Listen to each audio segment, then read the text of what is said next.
Gosh, has it really been another 3 months? Yes, it has, because that's how the passage of time works, Tom. Another good bunch of games this quarter, ones very easy to get stuck into and engage with, almost to the point where I feel stupid that I didn't get round to them sooner. One of the things I did slightly differently this time round was not give in to sunk cost fallacy as much. My time on this planet is limited, I don't want to be stuck spending it engaging with something that is simply not for me. As a result, some of the segments in this video are shorter than in the previous one. There's no point in wasting your time too if I have nothing constructive to say, but I do feel like the sum total of this volume is another well-rounded collection of experiences, ones that have been pleasant, others enlightening. Let's not dawdle any longer. Here's a little reminder of the games for this quarter, and here's what I got up to these past 3 months.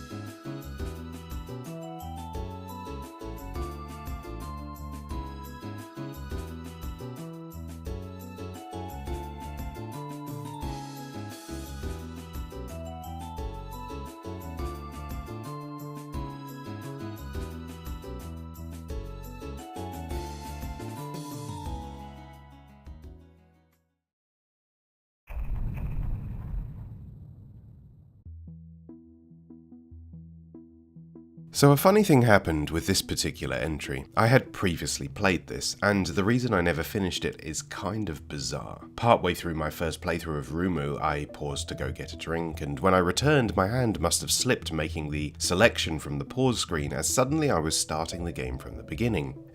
Accidents happen, let's not worry, I thought as I went back to the main menu to load my previous save, and, well, it just was not there. Several hours of progress gone with a single click of a button. I knew Rumu was not a particularly long game, but at the same time this was enough for me to angrily shelve it, and I sort of wrote it off entirely, baffled at the idea of not even an "are you sure" prompt to stop you from erasing your save file. It was user error that caused this, but it still impacted my desire to go back in. With its place on my list here, I felt that enough time had passed for me to give it another pop and get it ticked off, and here's something extremely funny about my run through this time round. It turns out I was only 10 minutes away from the ending. Not figuratively, literally. Really glad I didn't find that one out at the time, because let me tell you, there would have been some incredibly creative swearing about it. Because of this, Rumu is not really a backlog title. We're starting Volume 2 off with a technically invalid entry, but I wanted to talk about it all the same because despite this rough start to our relationship, I do think there is a lot within this simple little puzzle game that is worthy of discussion. Rumu is a pleasant little narrative adventure which puts you in the body of a Roomba, one afflicted with a questionably sentient AI, adjusting to life in a house rammed to the gills with the Internet of Things, and more conspicuously absent from its owners David and Cecily, whose lives you inadvertently start to absorb as you clean this house day in, day out. You are guided along your journey by a fellow AI called Sabrina, who gives you instructions but quickly becomes a more complicated figure in your life as she struggles to make sense of your increasingly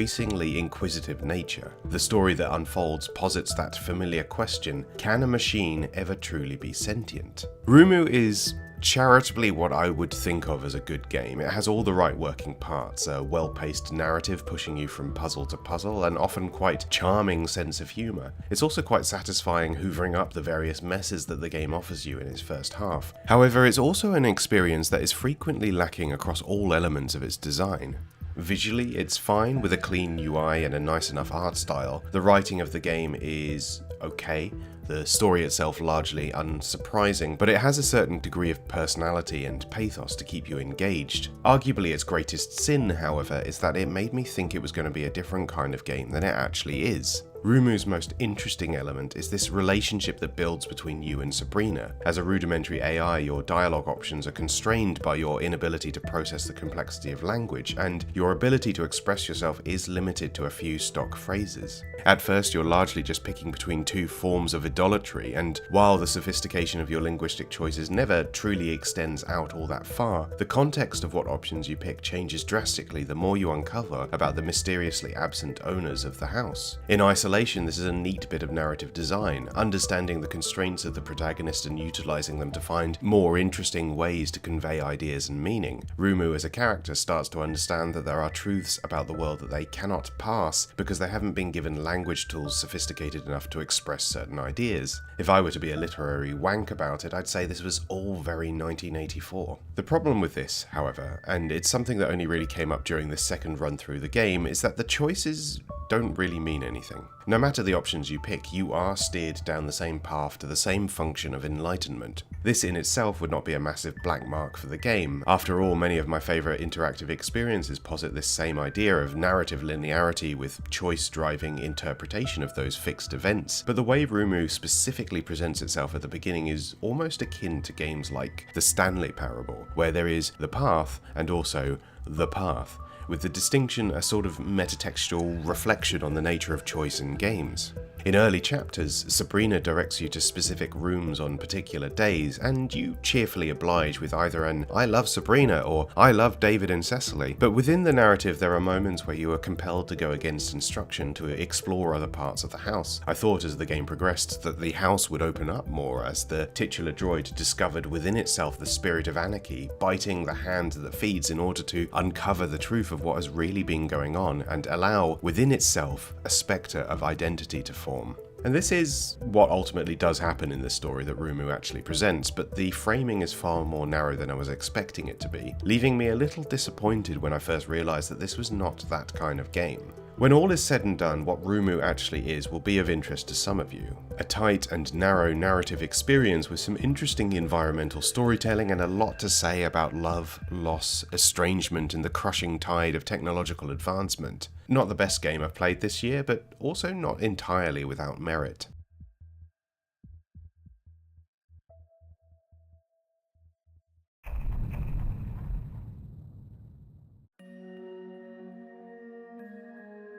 Big, ambitious open-world games to me almost always have the same issue, a desire to fill all that empty space with stuff. Things to pick up, things to read, constant distractions along the glaring neon waypoint to the next big set piece. It's very few that dare entertain the idea that not everything you see requires your undivided attention. It is with this in mind that I find something refreshing about Air Memories of Old, a remarkably stripped down, bare bones game about navigating sky islands that, while not particularly groundbreaking, benefits greatly from the absence of all that stuff. Zelda-like in its processes, you are tasked with unlocking and navigating 3 temples in order to reform a tripartite artifact in order to save the world. Getting to each temple is the game. With the ability to morph into a bird, you navigate a vast aerial space, seeking clues to each location through a sequence of exploration. It's very rudimentary, I should warn you.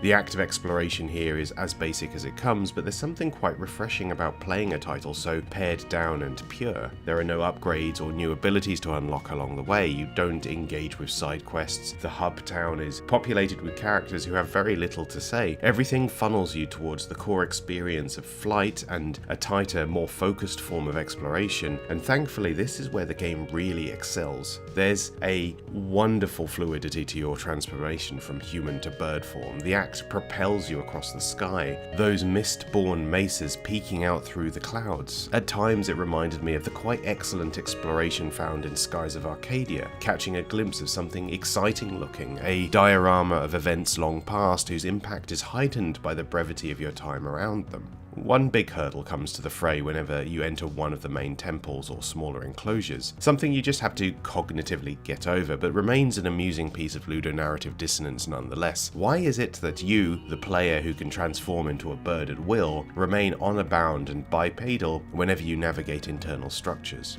Many of these puzzles are about opening the way by foot to a specific inner sanctum, not necessarily hermetically sealed places, not locations one could not imagine infiltrating with a bit of light-footedness or even, say, a pair of wings at an opportune moment. The answer to this, obviously, is shut up, nerd. This isn't a sandbox game, there are no rewards for galaxy-brained ideas here. There are the puzzles, and those puzzles are fun to figure out. Leave the worries of aerial freedom to the great outside. I don't know if Air is going to be the sort of game worthy of conversation 10 years down the line. It just doesn't do anything particularly unique or interesting to warrant that. And there are other games doing all of this much better, but for what it is, soaring through the sky in search of past lives and forgotten civilizations is not a bad way to pass an afternoon.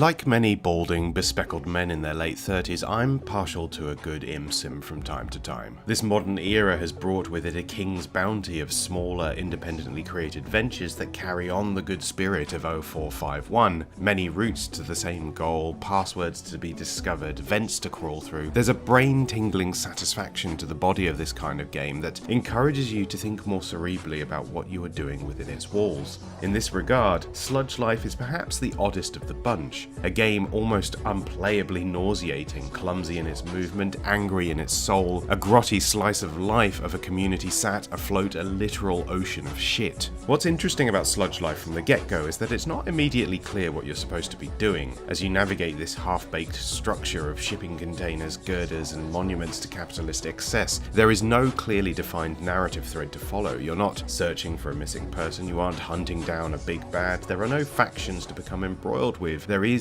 just graffiti. Your main goal, as it appears, is to seek out the canvases of this world in order to showcase your art. The game becomes one big navigation puzzle as you try to figure out how to get to specific spots in order to tag them. Frustrating in its infant steps, Sludge Life is a game you really have to get used to. It has a particular rhythm and motion that at first I found quite counterintuitive. I realised early on, however, that my main issue was with the mouse sensitivity, so once I swapped to a controller I had a much better time. This is something I recommend to you too. The visual fidelity is something you have to get used to also. At first, the low resolution and general wobbliness of this game's effects and graphics is a little nauseating, but it's clear that this is all in aid of getting the player to a specific headspace. This is called Sludge Life after all. What more could you want from your dystopian fiction than a game that makes you feel like you yourself are being poisoned while you play it? Because of the openness of its setting, Sludge Life as a narrative experience is fascinating. The game that doesn't seem to be about anything in particular ends up sneaking its story into your grey matter, subtly, without fanfare, until eventually you're face to face with a very clear and prescient fable of class consciousness and wicked, ulcerated capitalism. The more you explore, the more you tag, the more you realise that what is going on in this world is deeply resonant with what is going on in our own. Sludge Life is explicitly political, a tale of environmental collapse and the fight for workers' rights. You navigate a world of decay and strife, your actions in their own way a form of protest. Your ultimate goal ends up being a particularly bleak choice: escape to the skies,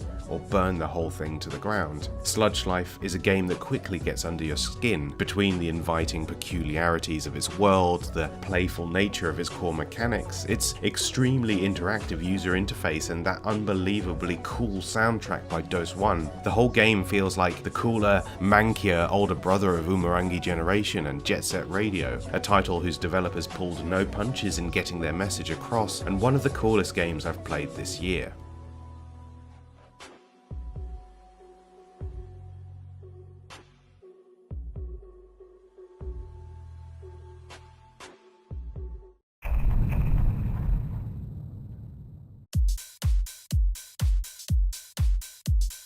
Kowloon's Curse is a still-in-development role-playing game made by relative newcomer Studio Notes. Released last year, Lost Report is a prologue of sorts designed to set expectations of what is to come in the full release. It rules. I cannot believe this game is free. While limited in scope and brief in playtime, this is an experience ripe with fresh ideas, a stunningly weird world to explore, and an absolutely slammer-jamming soundtrack. Caught in a time loop, you play a down-on-his-luck nobody working as a debt collector for the mob. Your partner in crime, a vile and volatile EDM musician who quickly becomes the source of all your grievances.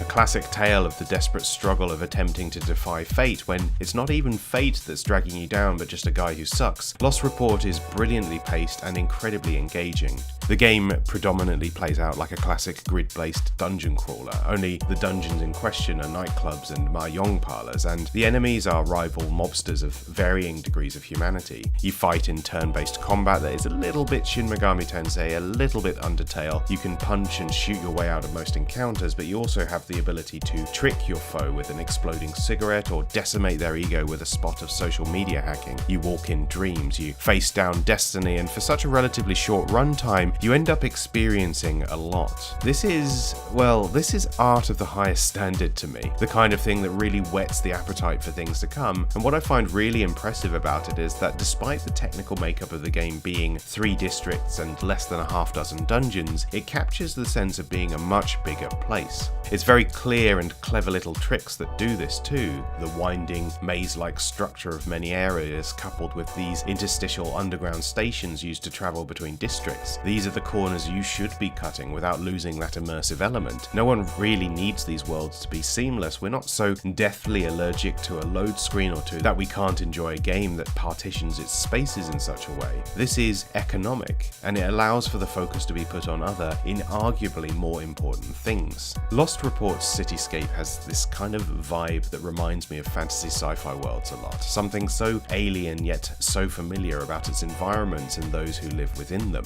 A melting pot of weird and wonderful characters, folk from all corners of the earth and beyond who have come to this dense, claustrophobic city for a futile attempt at making it. The sometimes clashing art styles support this sensation that this is a real city with different kinds of people living in it, a bustling, cosmopolitan metropolis that you are seeing only a fraction of. There's so much more I could say about this stylish pint-size RPG, but really you should just try it out for yourself. Spend an afternoon and £0 of your own money, you won't regret it.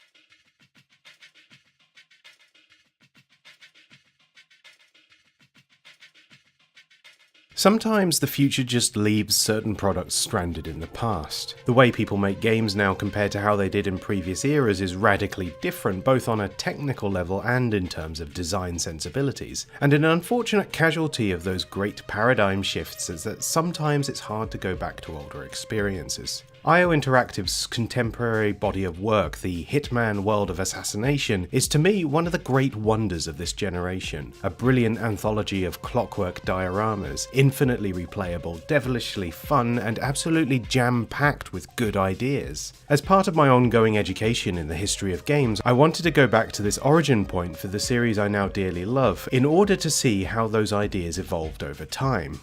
Playing Hitman Agent 47 for the first time in 2024, look, I'm not going to say that this original title has aged poorly, as it is clearly still a complete feeling experience that you can, with a little aspect ratio tinkering, play on modern hardware, but it's also an incredibly frustrating experience that has exactly one lesson to teach you. Agent 47's biggest problem is that it feels so rudimentary to play now that it's almost insulting to the brand, like an in-progress prototype that still has a way to go. However, it is an interesting artifact of the past, a touchstone for the design principles that IO Interactive would continue to germinate and iterate on in later games, and that's really why it's something I would suggest you have a look at even now. Each mission in the game, like that which comes after, is a single goal with technically more than one route to completion. In reality, what this means is that there is a critical path that is the canonical route to success, and then the option in the pre-mission screen to just load up on guns, ammo, gadgets, and body armor and just go to town on your target the old-fashioned way. The most interesting way to tackle the problem is this critical path, a sequence of opportunities that link together to give you the sensation that you are a master assassin at work. Hidden in plain sight, an expert at using your surroundings and the tools at your disposal to finish the job. This iteration of the idea is admittedly too narrow to hide how aggressively curated it is, but at the same time you can see a direct line between this and everything I love about World of Assassination.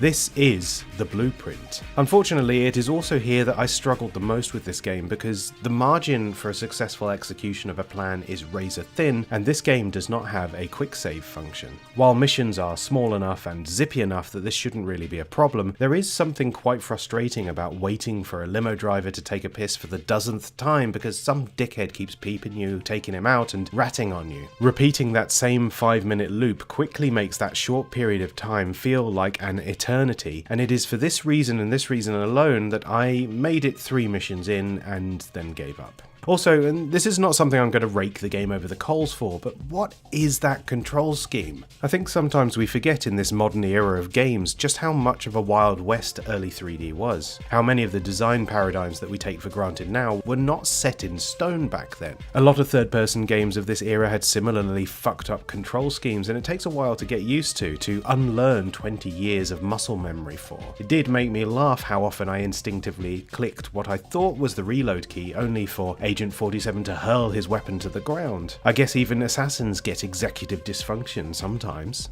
As part of this process of learning, I also wanted to play Hitman 2 Silent Assassin to see if things had improved the second time round. Unfortunately, Hitman 2 Silent Assassin does not work on my PC, the first major casualty of the Backlog Diaries. I'm gutted in part because I really did want to give these games a fair appraisal, but I do not have the time or patience to bugger about with patches or INI files, and so instead I have committed this entry to the wood chipper.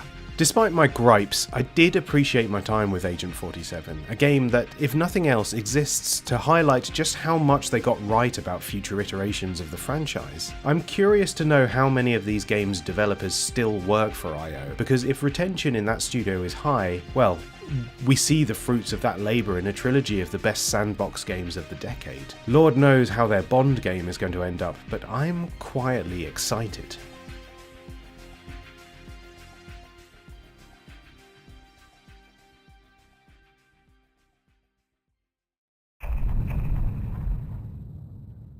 One of my great bugbears when it comes to platformers is weird floaty controls. It's why I don't really get on all that well with any of the Mario games. I don't really want to have to think about physics and momentum all that much while I'm playing. For me, the gold standard of how a character should control is Fez, a game that lets you turn on a dime and has built its world around that level of precision. However, I do appreciate that for some games, part of the fun and challenge of them is understanding how to master that precision within a set of physics rules that don't necessarily work in your favour. Momentum is used in a lot of different ways in these kinds of games, but there is a fine line between excitement and frustration. Ink is an interesting minimalist platformer about using the force of your body to highlight otherwise invisible platforms. Each level starts in darkness, but as you jump, ink splashes out around you, kind of like how the early bits of the unfinished Swan worked, only this time you are investigating the boundaries of the world around you while also dodging enemies and trying not to fall to your death. Ink is a very slippery game, and I don't really like it. As you progress through the levels, the platforms get smaller and more dangerous, and I spend more and more time wrestling with the game's floaty controls, often mere moments from completion, only to vanish from this bitch of an earth and having to start from scratch. When you die, any ink stains you made previously remain, which on the surface is something of a kindness, but in reality it removes the game's most interesting idea, and what you have left after that is just a bog-standard platformer with an extremely narrow margin for success. A game where you slip and slide about, often unable to judge the force of a jump or its trajectory. A game that quickly becomes rote, refusing to evolve its ideas beyond those basic core principles. If you're into this kind of thing, it's a brilliant experience, but I'm not. Of all the games I've played for this volume of the Backlog Diaries, this has been the most not for me. I don't want to disparage it since I think the core idea and how it's executed is decent. I just think of this in the way I think of FIFA or Street Fighter, a game in a genre I have no great interest in. And I suppose in this regard this has to be a glowing recommendation from me because I can't fault Ink for what it is. If games were for everyone, they would end up being for no one.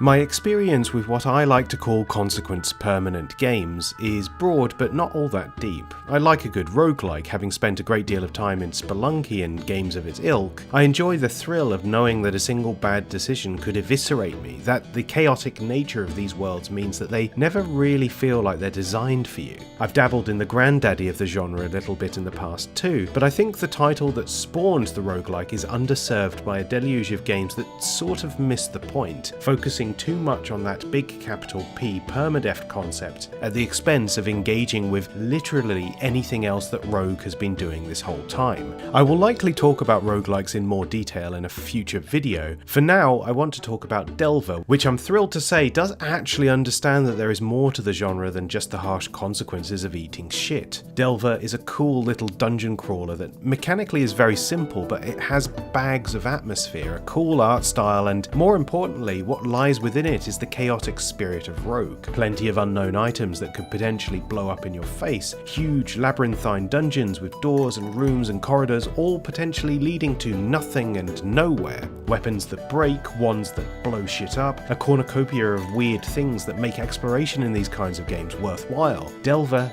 gets it. The messiness of ProcGen, the sublime excitement of buggering up your run because your curiosity got the better of you. This is a cool game. I had a good time with it. I think the icing on the cake here is that it also has a really appealing art style, 2D on 3D but in first person, giving it this kind of voxel Elder Scrolls vibe that is bolstered by really great lighting effects and sound design. The atmosphere as you dive deeper and deeper into these dungeons in search of mystery, majesty and menace is thick like the juicy cutlets of meat you find on your journey. A clean, coherent aesthetic design like this goes a long way to fleshing out an otherwise still great experience. It makes you want to continue deeper into that dungeon to see what terrifying secrets await you on those lower floors. Delver has an interesting execution of ProcGen too. The more time you spend with it, the higher the likelihood that you'll recognise patterns in its level design. It does that spelunky thing of having more curated chunks that are designed to be stitched together randomly and still make sense as a navigable space. But in doing so, there are still these incredible rough edges to be found throughout that I think do a great deal of heavy lifting in making this space feel all the more alien.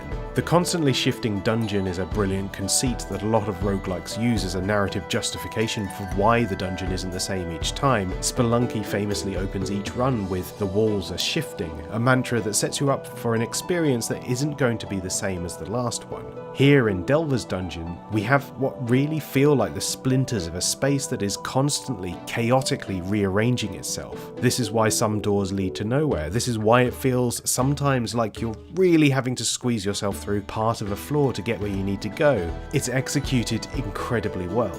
A simple game that carries within it something more intricate and thoughtful. Even with my admittedly brief time playing Delver, I came to understand that this is not a campaign you can simply brute force your way through. All of those items you find along your journey are there for a reason. The weapon durability, the limited charge on magic items, the traps and status effects and all that goodness derived from the original pioneers of the genre, they make the game what it is. Give it a go. I think you'll like it.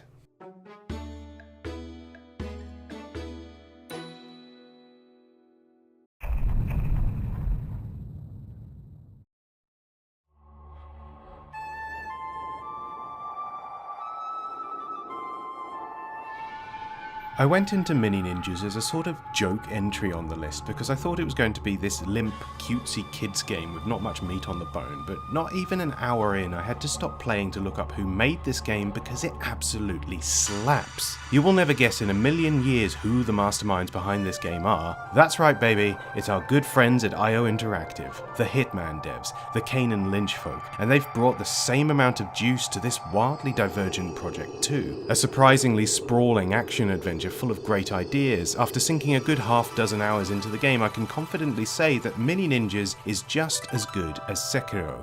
Okay, no, it's not, but I was pleasantly surprised at how engaging and full of ideas this innocuous little thing really was. The premise is simple. A maniacal tyrant is transforming animals into deadly puppets, invading the land, burning villages to the ground, and capturing ninjas left, right, and center. With the best and brightest nowhere to be found, the village elder tasks his pint-sized last resort with a dangerous journey across a shockingly beautiful landscape to seek out and rescue their cohort and stop the invasion in its tracks. Mechanically, Mini Ninjas is quite a basic game.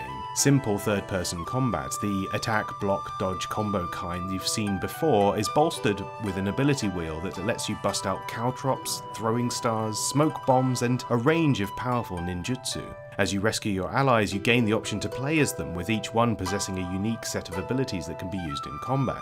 There are some light platforming elements involved in navigating levels that are far from strenuous, but the world itself is where I think the game truly shines. Level design is immaculate. Broad open plains and winding forests hide all manner of dangers and secrets within them. Towering citadels armed to the teeth require intelligence and spatial awareness to navigate safely. There are animals to rescue, items to procure, the previously mentioned ninjutsu scrolls to seek out in the game's most hidden areas. There is a potion crafting mechanic and the ability to possess animals, and all of this aids a rich and varied toolkit that doesn't punish experimentation.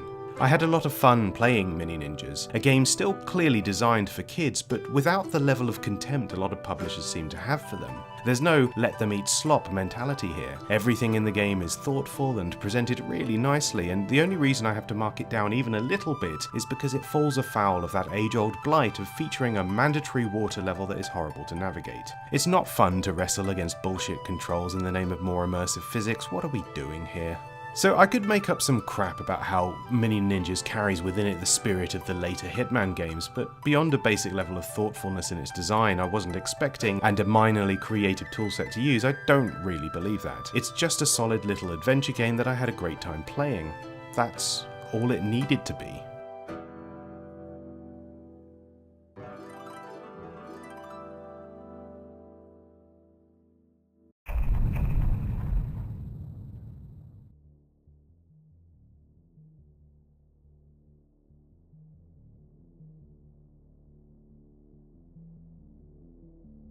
Superhot is an incredibly cool idea, somewhat clumsily executed. A beautifully clean design document, a first-person shooter where time only moves when you do, stark white rooms juxtaposed with bright red enemies, objects interactable in black, one hit, one kill, instant resets. It's like if Dio Brando was in Hotline Miami. Superhot makes a number of interesting design choices that I think are key to its appeal. Its missions are incredibly short and concise, often one-room affairs with a specific gimmick in play. When you inevitably catch a stray bullet from a dude you didn't even know existed, restarting is near instant and very little progress is lost through failure. The clarity of the visual direction is extremely important here too. While time stops when you do, you really don't want to be sat staring at your screen for minutes on end trying to pass your environment. This is a game that is meant to be high octane, well paced, and encouraging you to push on even if you don't necessarily have a fully formed plan in the moment. The time dilation and the generosity it bestows on you by not having a limit beyond inaction is there to put the keys to progress solely in your hands, and in this regard I think Superhot is a brilliant piece of work.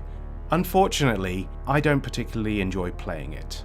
One of my major issues with Superhot is that I struggle to connect with the idea that it's more of a puzzle game than it is a first-person shooter. While not strictly a sequence of conundrums with a single immutable solution at their heart, there is a sense very quickly that each mission has an optimal path to success, one that becomes a skill issue after the aha moment, not during. As a result, I found myself often very frustrated when I figured out the route to success but just kept fudging it time and time again. There's little wiggle room for trying new ideas, something I don't necessarily consider a fault of the game, but something that has hampered my enjoyment of it nonetheless. I think also that Superhot is a game that probably looks amazing in the right hands, but the replay function more often than not betrays the clumsiness of your own execution, like you're this dyspraxic Fisher-Price John Wick just bumbling your way through each encounter, even with divine intervention on your side. The meta-narrative I could take or leave. It's a nice bit of set dressing in the vein of things like Pony Island, but like most puzzle games, the story isn't part of the puzzle itself, and so it doesn't really matter whether I think it's good or not. I certainly wouldn't mark the game down for it.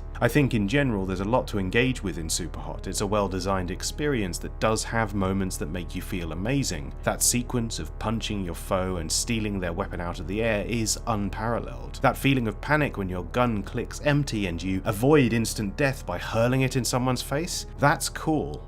Perhaps in another life, when my attention wasn't so divided, I could give this game its proper dues, but as it stands, I found the whole thing more frustrating than exciting. That is, until I played Mind Control Delete. Now this is kind of cheating since this is a sequel and not part of the base game, but I was curious about how they would fit the mechanics of Superhot into a new format, and shockingly it works incredibly well. Mind Control Delete makes two big changes to the formula. The first is that should you get hit, it's not an instant game over. Instead, you have a health bar, 3 cute little hearts in the top left of the screen, and once those are depleted, you have to start completely from scratch. Secondly, each level is designed with far more combat options available. The game chucks absolutely loads of weapons at you, each arena packed to the gills with baseball bats, knives, shurikens, and even fish you can slap your opponent with, not to mention all the juicy firearms you can thwack out of your foe's grubby little hands to use against them. It implicitly understands the great pleasure of the original game, those little underdog action flick moments that make you feel like a total badass, and I think the whole thing has a more organic feel to it that makes me want to keep going even in failure. In the process, I feel like I'm engaging with those mechanics on a more fundamental level than I ever did in that first game. While not strictly a roguelike, its format and the way you navigate its sequence of levels balances the changes to its challenges quite nicely. You can take more hits, but you have to succeed more and venture further down a path in one life in response to this. Every few levels you get the chance to pick up one of 2 power-ups, modifiers to proceedings that up your survivability and combat just that little bit more. I think should Superhot team be willing and able to give these ideas a fourth go, there's also a VR game I haven't played, they could easily twist this into a full Spelunky-like formula.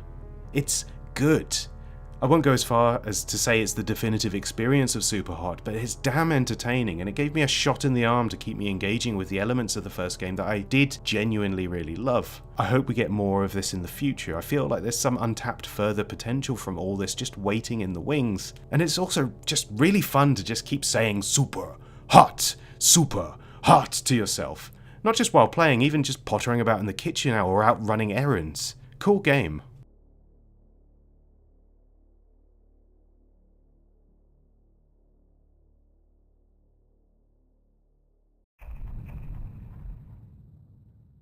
Okay, what the fuck is this game? I'd heard in hushed tones of reverence that E.Y.E Divine Cybermancy was the pervert's choice for first-person shooter RPGs, a broad, ambitious, extremely European cyberpunk fable of warring factions and religious zealotry at the end of the world. I was not prepared for how bizarre, off-putting, and ultimately incredibly cool this game would be. Built on the Source engine, Divine Cybermancy is a game bizarrely at odds with itself, in part an extremely accomplished shooter built off the back of arguably one of the greatest first-person engines of all time. Guns feel good, controls are tight and responsive, and it has an admirable arsenal of weapons that make use of these well-tested archetypes from yesteryear. But on top of this, Divine Cybermancy is also a grotesque, rotting menagerie of eccentricities that are almost impossible to pass at first glance. You really need to read a guide before you play this game. Not content with simply being a shooter in a cool setting, the game channels the spirit of cyberpunk with a range of skills and functions designed to bolster your abilities in the field. Almost none of which are comprehensive at first glance, most of which I'm still struggling to properly reckon with even after reading countless guides on the subject. Chief of these is the hacking mechanic, which is ambitiously broad and multifaceted, but at the same time incredibly tedious and almost bereft of tangible feedback. Putting an ATB-style combat system in your real-time shooter is a bold move, I'll give them that, but it feels awful to even attempt, and I'm never really quite sure what I'm doing wrong. The consequences for failure are fascinating. A bad hack backfires massively on you, sometimes hacking your UI, other times simply exploding the area around you. It's entertaining, but it never quite feels fair, and I've never played a game so allergic to encouraging its players to play around with its systems in this way. This is the problem with a lot of aspects of the game outside the core shooting mechanics. It's an archaic web of systems with piss-poor signposting and terrible game feel. Putting points into stats doesn't feel like it does anything. The research system doesn't feel like it does anything. Sometimes you'll defeat a foe who is a high-ranking soldier or some tagged elite mob, and you'll only really know that after the fact when it flashes up on the screen. Feedback is bad. As such, I spent most of my time with this game treating it like a straight shooter, and thankfully that experience is still quite decent. Lord knows what I would have done had the shooting felt awful and obfuscated too. Also, and this is a lesser issue, but why are the levels so big? I feel like you spend at least 20 minutes of any given mission just trudging across these enormous maps, huge stretches of corridors and wide open spaces that are basically featureless. There's almost a sensation of horror to these megastructures, like this is what I imagine being in the city from Blame would be like, but it does the game no favours. A frustrating experience, a borderline nonsensical story, a dreadful user interface. Everything about Divine Cybermancy points to an off-putting sequence of tedious moments stitched clumsily together like a weird European Frankenstein, and yet at the same time I find the whole thing weirdly compelling. It doesn't feel like anything else I've played. A bold, brash, throw whatever we can at the wall and hope it sticks kind of project. A game whose baffling cost of entry feels like it obscures something far more rewarding. How far down the rabbit hole does this go? I don't know. This wasn't a game for me that I absolutely rinsed, it was one I picked at for a mission or two, caught up in other things, and so I never finished it. I didn't hate it, but neither did it spark joy and enthusiasm in me. In many ways, Divine Cybermancy is a litmus test for the precise moment that we had the last big generational shift in gaming paradigms. They quite literally do not make games like this anymore. Built from the ground up for the earliest stages of HD, tiny text boxes, weird controls, incredible atmosphere and world building, the ultimate Eurojank prospect. Is it good? I don't know. Can you fight mutants and beastmen with dual samurai swords and a machine gun? You bet your ass you can.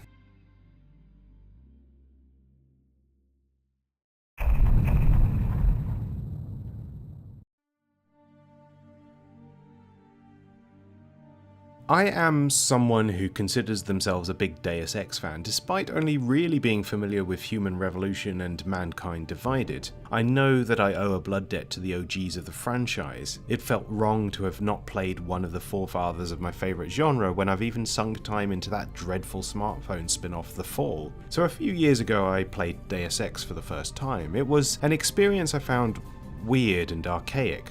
So used to the modernity of the latter two games, I struggled with how clunky many of the systems were. I need to give more time to it. I instinctively understood it to be important, and I did get what was so special about its design, what was lost in the transition to a more contemporary way of building this type of game. But this section of the video isn't about Deus Ex, as you know, it's about its much maligned sequel, Invisible War, and so here we are. Or in this case, as it turned out, aren't. Another casualty of the increasing complexity of modern hardware, I couldn't get Invisible War working on my PC. And the two options I had were to bugger about with the settings and downloading patches with no guarantee that it would solve the problem, or rebuy the game on GOG where apparently it's way more compatible with modern operating systems. I didn't fancy this much effort for a game I wasn't even sure if I'd even get anything out of, and I felt like buying it again was against the spirit of the Backlog Diaries. It's a shame because I was curious about the game, whether it really was a duffer or if there was an ounce of something interesting there. Maybe in the future I'll get round to it. Maybe I'll do one of those big multi-hour retrospectives. For now, if you'd like my thoughts on the other games in the series, I have a video on the big ludonarrative problem at the heart of Mankind Divided and Human Revolution's most important moment. They're both killer essays. I'll link them in the description. Give them a watch.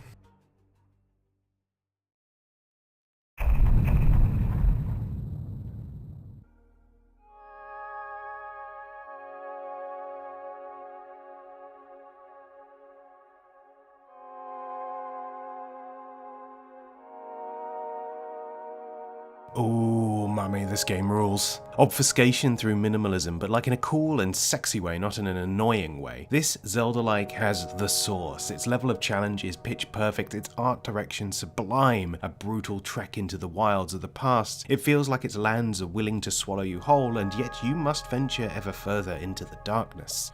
Hyperlight Drifter's design document is a world without words, and it meets this challenge to a masterful degree, offering only that which needs to be explicit, i.e. how to actually play the game, with everything else left up to hungry, gorgeous interpretation.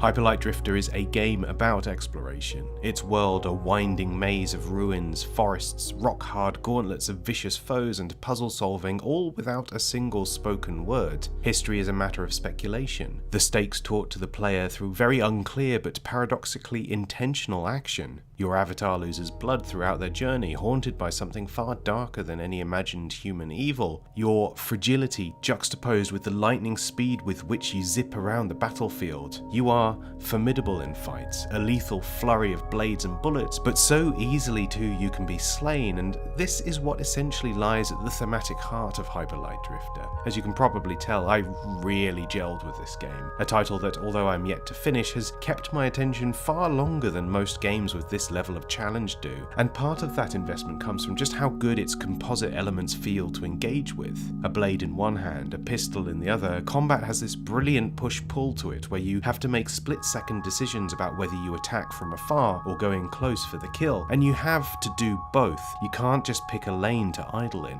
Attacking reloads your weapon, your ability to dodge is finite, health is scarce, and your foe packs a near lethal punch. It's tense and vicious, a real dance of death across multiple arenas, ultimately culminating in these dedicated, even nastier boss encounters that test everything you learned through the gauntlet leading up to them. Coupled with this is the way the world itself is built, a wonderful mix of curated pathways and open approaches that allows you to tailor the experience to your liking. From the game's hub town, you can venture out in any direction, explore the maze that is these ruined lands, and should things get a bit much, return to town in an instant and pick another direction to try out. Although not everything is accessible from the get-go, some areas are locked away by arcane knowledge, something that benefits from the game's refusal to make anything truly manifest. There are certainly whole areas I don't even know how to begin to unlock, but that's the joy of exploring a game that unfurls its knowledge in such a way. You get a roadblock, you head off somewhere else for a bit and come back later with a newfound understanding of the more esoteric facets of your environment. Difficulty is made fluid by this decision. The more you explore, the more you uncover these specific items that act as a form of currency. 4 of each forms a single block, and you need multiple blocks to unlock new abilities and items. In order to get fully kitted out, you will need to scour every corner of the map, and thankfully, independent of this tangible reward, you are motivated to do this anyway. The secrets themselves are often a joy to unfold, spaces that contain unusual brain-busting navigation and combat puzzles. It's all really well executed. More than anything, Hyper Light Drifter is a game that feels genuinely exciting to play. Its world is a space that I am thrilled to explore. Its combat encounters, while often horrible, make you feel incredible once overcome. A powerful execution of a well-travelled design trope and an absolutely dynamite game.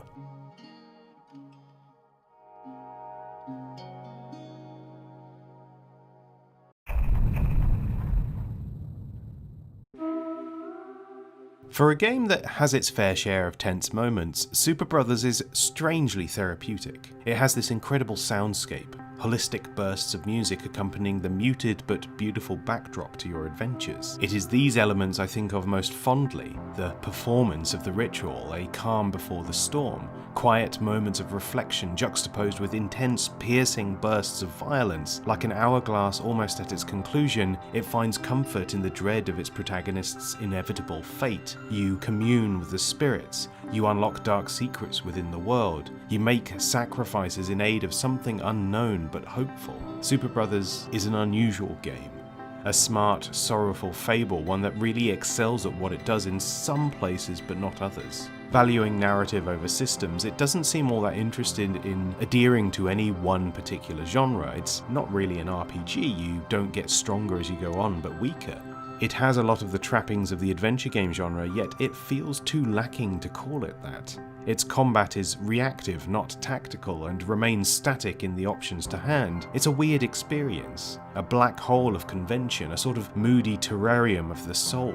Where Superbrothers is lacking, I feel, is in the quality of its writing. This is a story bizarrely told. While predominantly built into this folklorish fantasy world, its words are wildly anachronistic. As a world within another, the tall tales of a kid's tabletop role-playing session, much of how it explored its fable is told through strange dialectical choices that I really didn't think worked. The explicit storytelling is minimal and the ludonarrative explains why it's like this, but I felt like the writing was too tonally all over the place for me to properly engage with. I get what the developers were going for here. It fits with the overall experience of the game, and there is a certain charm to its enthusiastic goofiness, but I think in execution it's a bit of a swing and a miss. Which is a shame, because as a complete experience, Superbrothers is doing a lot of really interesting things. A game full of evocative moments, split into these 4 sessions. It pulls you out of its narrative at these chapter bookends and suggests you stop for the day.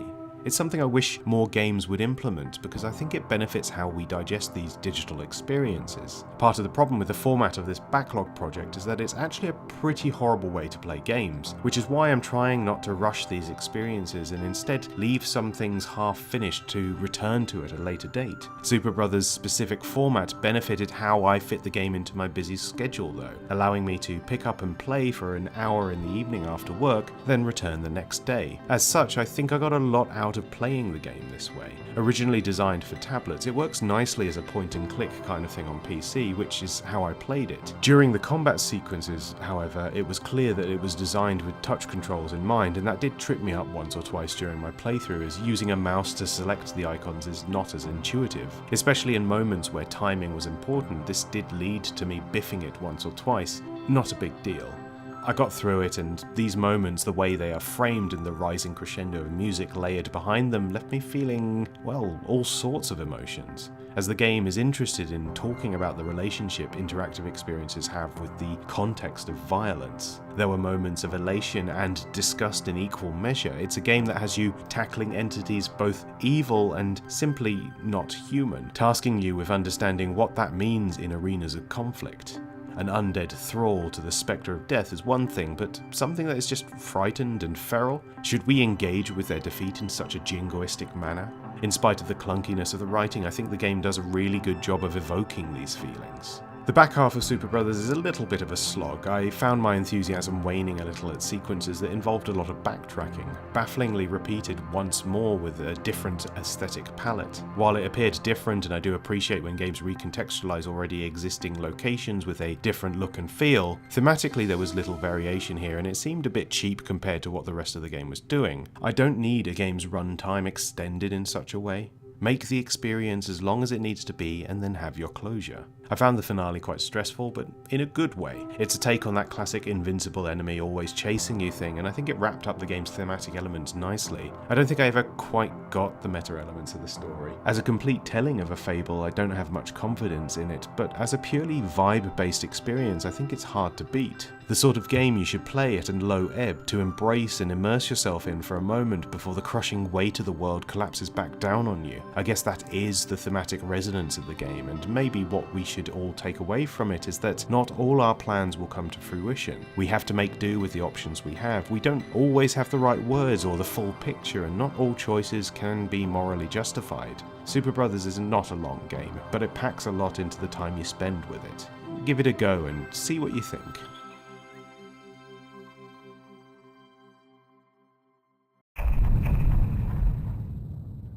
So, as a preamble to this section, I must confess that Mega Man is a franchise that I have zero experience in. My knowledge of the core games comes from time-honoured video essays, and that's about it.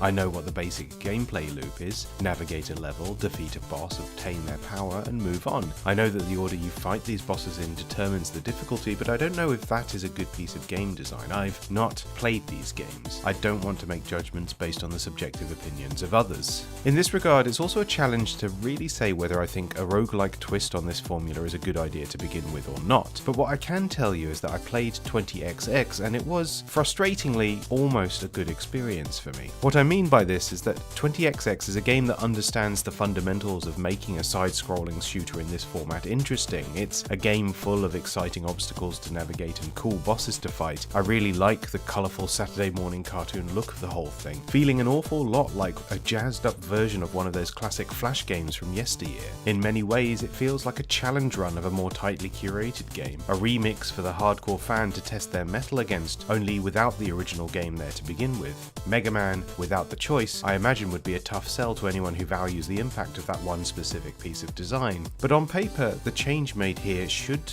balance the game out more. One of the things I've always heard about the Mega Man games is that they have this rock, paper, scissors approach to balance wherein specific boss weapons decimate specific bosses, meaning that the order in which you choose your challenge greatly impacts the difficulty of said challenge. In the absence of such structured design, a broader approach to balance has to be made, less dependent on pre-game strategy and more reliant on raw gameplay skill to get the job done. The execution of this in 20XX, for me personally, doesn't really work. Even without the context of being familiar with the design paradigm that 20XX is built from, I found the metagame to be rather sloppily executed. Level design and special abilities somewhat lacking any tangible identity in favour of a more flaky, inconsequential iterations that sometimes synergize, other times feeling very out of place. The randomness of the level selection sometimes works in your favour, sometimes not. The distinction between biomes can be felt in specific circumstances, but inevitably the presentation and challenges start to blend together a bit. It feels like its core genre identifier here is fighting the aspects of the game that are more interesting, and the result is an experience that just feels a bit limp. It's not that this kind of design can't work. As mentioned before, I'm a big Spelunky guy, and when I think about how to piece together a roguelike, I look at how distinct and precise that game is, how it uses choices as a strategy as well as relying on good old-fashioned gamer skill. If anything, Spelunky is probably a better Mega Man roguelike than 20XX is. These are just gripes, wistful, bratty protestations that refuse to engage with what the game actually is, instead obsessed with another idealistic version that doesn't exist. But all of this, good and bad, pales in the presence of my actual biggest complaint about the game, which is that you can only shoot horizontally. What I found every time I attempted a run of 20XX was the repeated thought, why can't you shoot up? In a game that features a generous amount of verticality to its levels, it felt so clunky having to navigate fights in such a rigid fashion. Some of the special abilities you unlock cover this vertical axis, and that mitigates some of the annoyance, but I still found it irksome to deal with. I guess Mega Man has this too, but that's just another anchor the game ties itself to in homage to its biggest source of inspiration. There are other issues too. As a roguelike, I don't think it has enough variety in level layout and enemy design to give it long legs. I found it profoundly frustrating how much of each level seemed to depend on disappearing platforms mixed with enemies you can't quite aim at that can knock you off. I died more from falling into lava or running into spikes than I did from any engagement in combat. In a more tightly curated game like I imagine the Mega Man series is, this obviously all works, but here it feels a lot like the worst of both worlds. A stiff roguelike blended with a watery shooter platformer. Mega Mant, if you will.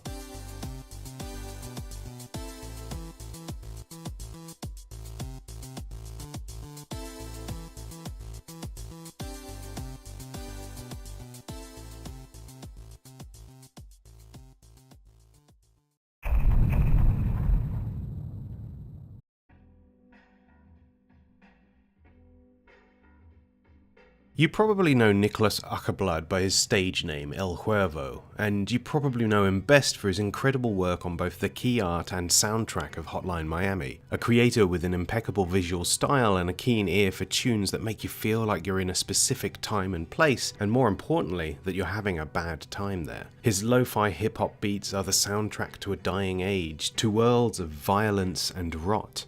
The drug-fueled melancholia of a generation abandoned by the world and yet still expected to be brought to heel. In 2015, Ackerblood, alongside Erik Svendang, Tobias Sjogren, Oscar Rodelius and Johannes Gottlin, released Else Heart.Break, a game I could only really describe as quadrilateral cowboy meets Gothenburg hipster Shenmue. It's weird. A slice of life simulation with a cyberpunk twist, Else Heart.Break is a meandering, solemn, funny, bizarre experience of a game, a densely packed play space set at the apex of an economic collapse. The world is burning, let's party. The actual mechanical loop of Else Heart.Break is more straightforward than what it represents. You play Sebastian, a young man newly migrated to the city of Dorisburg, where you are tasked with selling soda. From minute one, you are pretty much left to your own devices. Your contact in the city is somewhere. You have to find them first. Your job is ill-defined and up to you to execute. Your plans have to be committed to memory. Your ability to navigate the city entirely up to you. Time is not on your side. You'll blink and suddenly the sun has left the sky, but at the same time, quite beautifully, none of this really matters. It's quite easy to get stressed out by what Else Heart.Break is doing at first. Nary a hand to be held, you're dumped unceremoniously into an unfamiliar place and tasked with being the arbiter of your own success. And yet there is something in the air that makes all of this okay.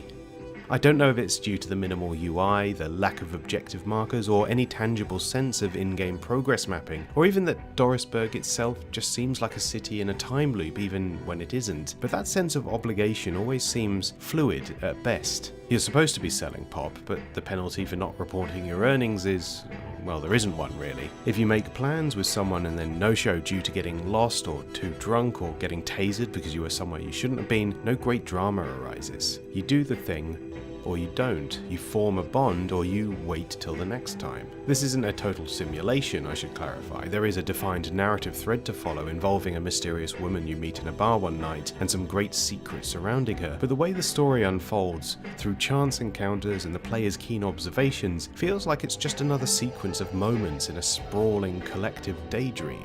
I'm constantly impressed by how little motivation the game seems to have in pushing you in the right direction. Yes, big things are happening in the shadows, but you have a whole life to live. And we haven't even touched on the other thing that else Heart.Break is doing, the reason its title is written out like that. This is a game about code. Except, it really doesn't go out of its way to tell you this. It was a good 4 hours into my time with the game that I finally came across the modifier, an item that allows you to hack computer stations, fuse boxes, doors, lampposts, even everyday items. Change the color output on a lamp, increase the effect of caffeine in a tin of pop, that sort of thing. I don't know if others exist within Dorisberg, but the modifier I found was behind a locked door, the key for which lay unceremoniously on the floor of an office. I had to look this up. It's fine. Sometimes you have to look things up. It's not a black mark on the game itself. Hacking is... well, you can see for yourself in this footage, it's a substantive endeavour. It requires you to understand the process of writing code, how statements and parameters interact with one another. This doesn't seem like a rough approximation or a simulation akin to Quadrilateral Cowboy's hacking mechanics. There's a sense that this is real coding you have to perform in order to exact the effect you want from your target.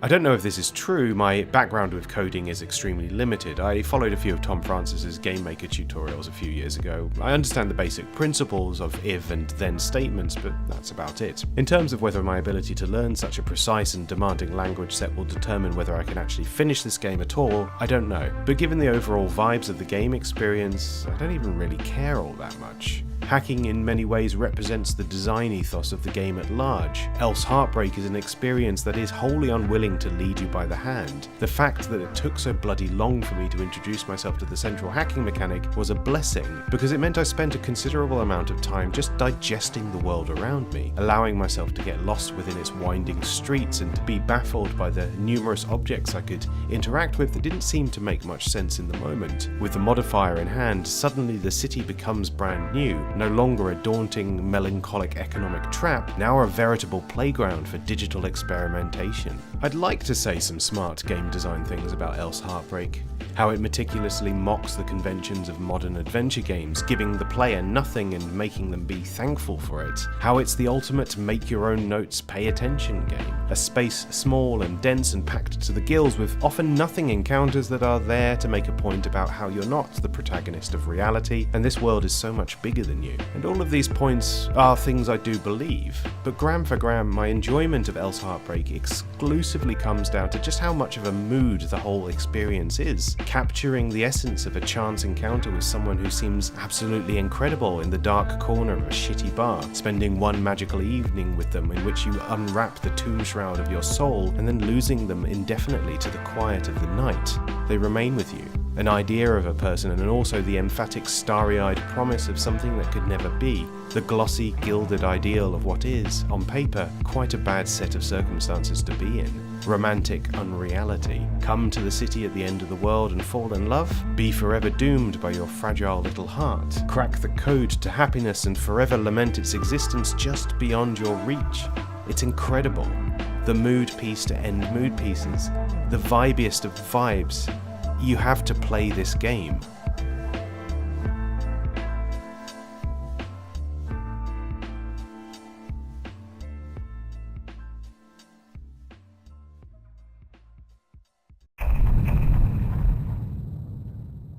How do we even begin to talk about a game series as dense and sprawling as Monster Hunter? Yes, the premise is quite straightforward. Take down fearsome beasts, strip them for parts, build up an armory using the whole buffalo. It's an incredibly marketable idea, but the execution is so much more intricate and complex. Monster Hunter Rise is not the first game in the series I've played. I cut my teeth on Monster Hunter World, the first title to really break into true mainstream success, a gorgeous, sprawling series of digital organic spaces, bustling with life and vicious prey just ripe for the picking. I was an insect glaive guy. I loved springing about the battlefield, throwing exploding bugs at my foes. It was a good time, but I never truly felt like I mastered the metagame in the way it's supposed to be experienced. This also isn't the first time I've played Rise itself. I bought it at launch and tooled around for a few dozen hours, making it to the first set of credits, but not much further than that. By my own standards and that of the Monhun community at large, I've barely scratched the surface. Monster Hunter is a series that treats its main campaigns as essentially a tutorial for what the game actually is. You build up a legacy of knowledge about the way the various elements of the world interact, how each system operates within the wider web of the gameplay loop, and over the course of the 24 hours or so that it takes to knock down the proverbial big bad, you inevitably set up for the bigger challenges that appear after that first run of credits. Much like how the true Dark Souls experience lies in New Game Plus, the true Monster Hunter experience comes from high rank play. This truly is where the real meat of these games exists, and I have had a fraction of a taste of what that experience is. A brilliantly kinetic set of challenges against increasingly aggressive and behaviourally complex animals that requires you to truly master your arms and understand your environment. In Monster Hunter World, I briefly touched on some of these intimidating new rogues gallery of fauna that really put the boot into me, turning each hunt into a desperate struggle, a dance of death for which to the victor go the spoils. But in Rise, I haven't even touched this part of the game, and so this is why I wanted to return now. To get to high rank and test my mettle is the goal I had in mind for this part of the Backlog project, the part of the experience I was missing, to engage with dreadful brutes and see how far I can push my own boundaries of skill. In order to do this, however, and because it's been so long since I last played the game, I wanted to start over. A new save file, a new weapon type. Based on a reasonable assessment of my capacities, this will not be a goal I can reliably achieve in the 3 months window I initially set for myself, so think of this as an ongoing diary of sorts for the remainder of the Backlog project, and maybe even beyond. Revisiting Monster Hunter Rise has been like playing a brand new game. Because of how its weapons work, your means of interacting with the world are drastically different depending on what arsenal you brandish. The button inputs differ. The speed at which you engage with these monsters will be contingent on the wind-up animations of each bespoke tool of your trade. You have to factor in things like weapon sharpness, additional ammunition, buffs and debuffs. Rather than playing one game, you end up playing one of a dozen, and all of this is to showcase that Monster Hunter as a franchise is, in reality, a multiplayer game, with as much in common with titles like World of Warcraft and Final Fantasy XIV as it does Capcom's other great action titles. As a cripplingly antisocial gamer, one who loathes having to deal with other players in games, Rise has never made it easier to break free the shackles of solitude. Getting into groups with strangers is a doddle in this game. You instinctively understand your role in a team because it's not so prescriptive. You don't need that class balance that is demanded of other like-minded multiplayer experiences. Your jolly cooperation is made on the fly. Your support of your teammates and your chance to get stuck in battering your foe are in tandem for everyone, and that, for me, is a blessing. You know your role in a fight because you have to learn those same rhythms during solo play. It's quite a clever Pavlovian trick, crafting a cooperative experience that can be built around a single-player methodology as well. With 14 bespoke weapon sets available, I had a staggering number of options to pick from. As mentioned before, in Monster Hunter World I stuck with the Insect Glaive, a brilliantly fun pole-vaulty bug-shooting experience that made the game often feel like an Olympic event, a weapon that worked just as well solo as it did within a team of other like-minded hunters. My first run through Rise, I tried out a few different weapon types, including the weird and wonderful hunting horn, which, while working brilliantly as a support weapon in teams, playing solo it often felt like you were just attacking beasts with a set of bagpipes. It was strange, but in its own unique way, quite a cool experience. This time round, more out of desperation than intent, I took my desires out of the equation and used a random number generator to choose a weapon type for me. It chose the light bowgun. Of all the juxtapositions in playstyle I possibly could have gotten, this has been the most wild. Rise has now become a third-person shooter, and a surprisingly great one at that. The light bowgun is a simple weapon to use at first.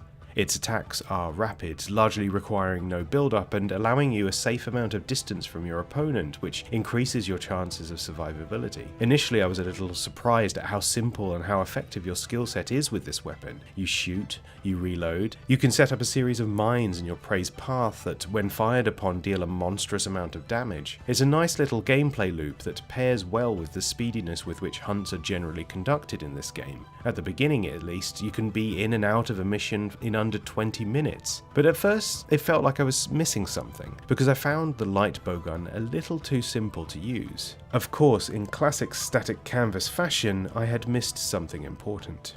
Complexity comes into the fold with the light bowgun through its use of a staggering array of ammunition types. From basic projectiles to a variety of status-inducing bullets, explosive shells, armor-piercing rounds, there's a lot of options at your fingertips that can quickly be swapped between with a few simple button presses. But it's through this I started to understand that Rise was building layers of strategy with this weapon in a different way. Each beast that lay in my path responded differently to different ammo types, and if I wanted to become a master hunter, I would need to spend some time understanding and internalizing those reactions. Part of the process of these games is that you build a relationship with each monster, understanding its strengths and weaknesses. You are supposed to face these things countless times over the course of the game cycle. You need more materials to build weapons and armor than a single beast has to offer, and some of those material drops can be a little bit scarce. But as you return to these brilliant creatures time and time again, you develop a conversation with them, an understanding of what and when they respond to your actions, and in doing so, you become ever more efficient at taking them down. Where the light bowgun falls in this equation and where it differs from other weapons I've used in this game is that there is a layer of experimentation, precognition and strategy in your preparation. Each ammo type has different parameters in its effects on your prey, but also in how it's shot in the first place. The speed with which you can fire, the frequency with which you have to reload. It's an interesting foil that I'm still figuring out how to get the most out of. One of the unique aspects of Rise as compared to its cohorts is its wire bug system.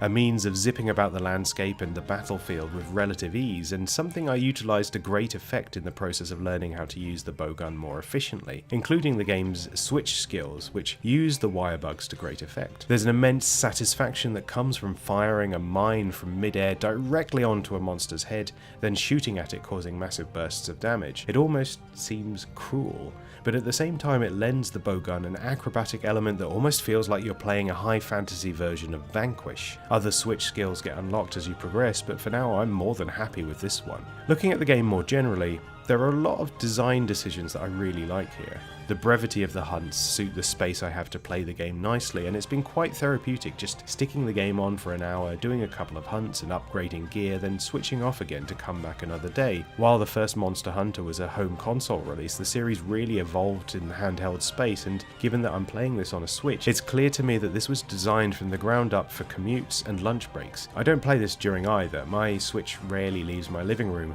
but it's nice to know that I have that option. What I'm less enthusiastic about in Rise is the Rampage missions. Dedicated tower defense quests that task you with setting up traps and cannons to defend your homestead against waves of beasts. Luckily you don't need to engage with these missions too much during the main quest, and I didn't, but I found this addition to the series largely baffling because it seems so out of place and clunky compared to the rest of the game. I don't have much else to say about these, but I had to say something. My experience with the series at large is too limited to allow me to assess Rise within the wider canon. However, I do feel confident recommending this as a title you can really sink your teeth into. It's perfectly set up for piecemeal play and hours-long marathons alike, a game that is for both social creatures and lone wolves. Perfectly malleable, you can adjust this to whatever style of play you want. Much like how World still commands a dedicated and surprisingly huge fanbase, I have no doubt that Rise will continue to stay relevant even following the upcoming release of Wilds. While it doesn't command every waking hour of my attention, I have found it so easy to dip in and out of, even considering how bloody busy I am these days, that I'm fairly confident in my ability to eventually bring myself to at least the beginnings of high rank before the year's end. Will this be a solemnly hubristic statement? Will my enthusiasm evaporate the moment I press publish on this video? I don't know. What I do know is that I have a greater capacity to care about this game than I did the previous big game Kerbal Space Program. I like it a lot, and having access to it in a handheld form certainly makes it far easier to pick up and sink an hour or two into amidst all the other stuff I'm playing, both for this project and more generally. It's a good game. I'll have more thoughts on it in the next volume.